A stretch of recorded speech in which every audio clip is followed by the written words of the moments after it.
Night, 3:17 a.m.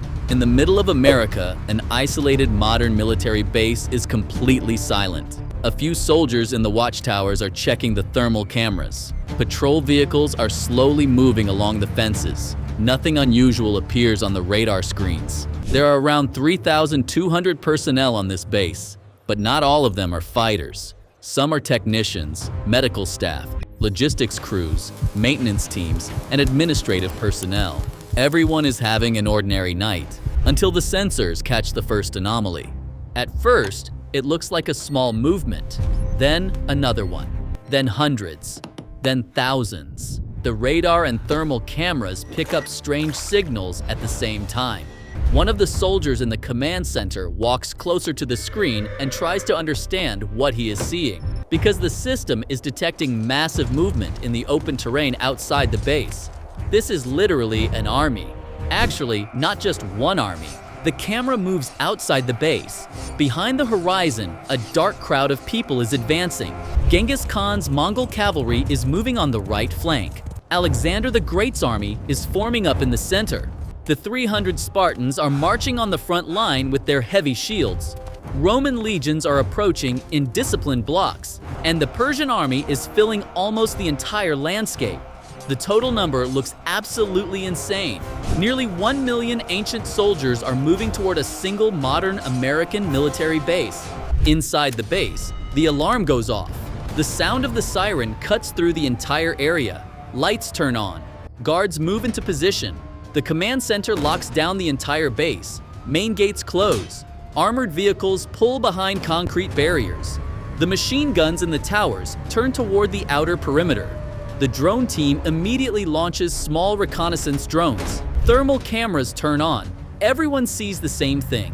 Outside, there is a crowd so huge that numbers barely explain it. And no one here is getting help from outside. No air support, no nearby unit. In this battle, the base only has the equipment already inside. At first glance, this battle looks one-sided. Modern weapons, night vision, radios, armored vehicles, sensors. These seem way too powerful against the ancient world. But the difference in numbers changes everything, because there are only a few thousand people on the modern base. Facing them are some of the most aggressive, disciplined, and dangerous armies in history, all standing side by side. And these armies are not just running randomly. Their commanders are watching, thinking, and adapting very fast. The first move comes from the Mongols.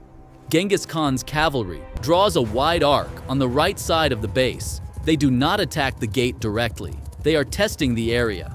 They are trying to understand where the fences are weak, what angle the towers can see, and which areas the lights are illuminating.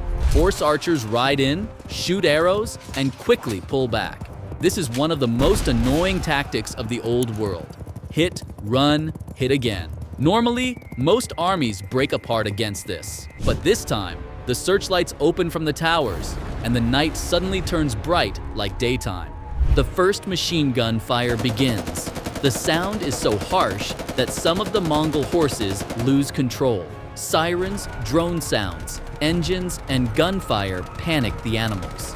Some cavalrymen lose formation, but the Mongols do not fully stop, because this army has known how to create panic throughout history.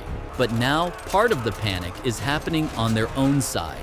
Still, by constantly moving on the right flank, they manage to divide the base's attention. When the base commander sees this, he does not wait. He immediately calls his staff officers to the command center. The map screen opens, and the base is divided into 4 main defense zones: north, south, east, and west. Wherever the enemy is more crowded, more soldiers, vehicles, and ammunition are sent there. Even non-combat personnel are pulled into duty.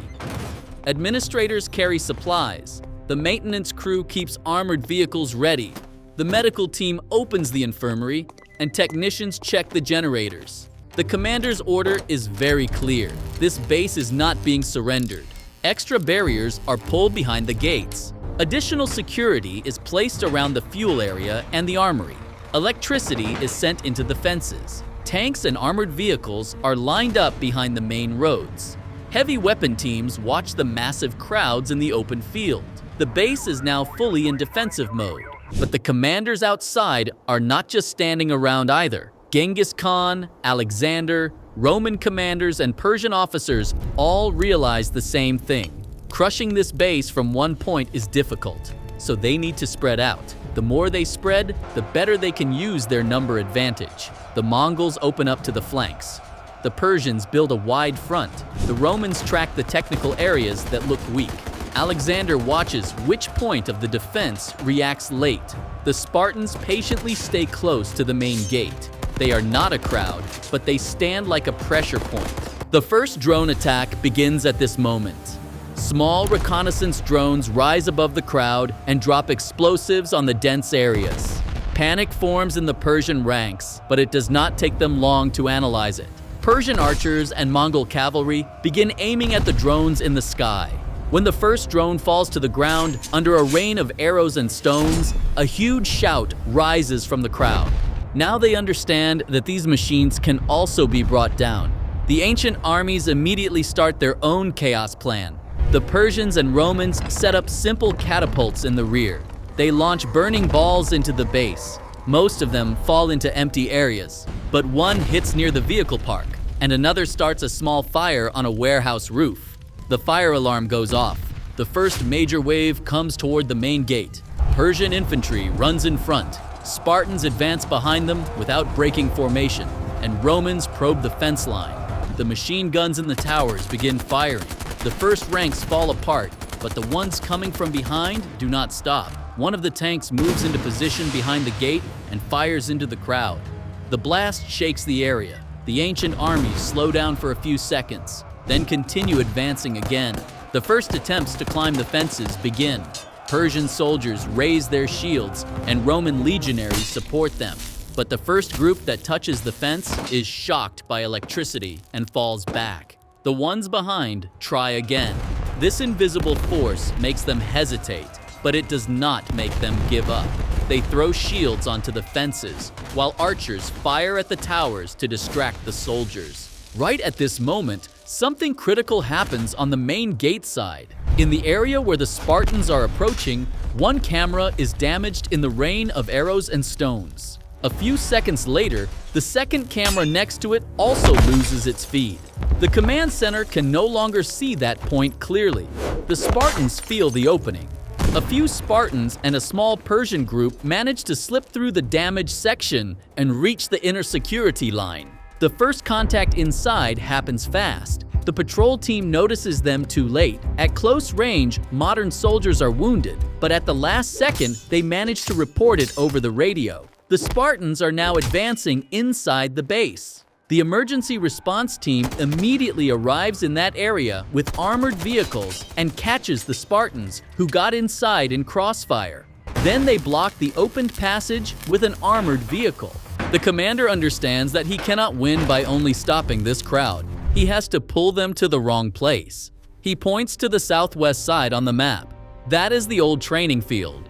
Open, wide, and from the outside, it looks like a weak area. The commander gives orders to the soldiers on that side. Stop firing. Let them come from here. Tower fire drops for a few minutes. Some vehicles pull back. From outside, it looks like the defense is collapsing there. The ancient armies start shifting southwest. First, small groups test it. The base does not respond much. Then Persian infantry, Roman units, and some Mongol cavalry fill the open field. Alexander thinks this is a weak point. Genghis Khan's men also think they can make an encirclement from there. The commander gives the final order. The controlled explosive barriers in that zone activate. The open field is suddenly split apart by explosions. The Persian wave is shattered. Roman units lose their formation. The place they thought was safe turns out to be the most dangerous part of the base. This becomes the turning point of the battle. The modern base launches a counterattack. Tanks and armored vehicles move out of the base. The attack on the outside units begins with rocket launchers. Against kamikaze drones, machine guns, and tank missiles, there is nothing left for the ancient armies to do. Those who charge with all their remaining strength as a last resort cannot even get out of the minefield. The inner defense line does not break. As the last ancient waves retreat, the battle ends. The modern military base stops the siege and wins the war. And yeah, obviously, this scenario is not possible in real life. I thought of it when I could not sleep, and then things suddenly got out of control. What do you think? Write your thoughts and your next video ideas in the comments. Do not forget to like the video and subscribe to the channel.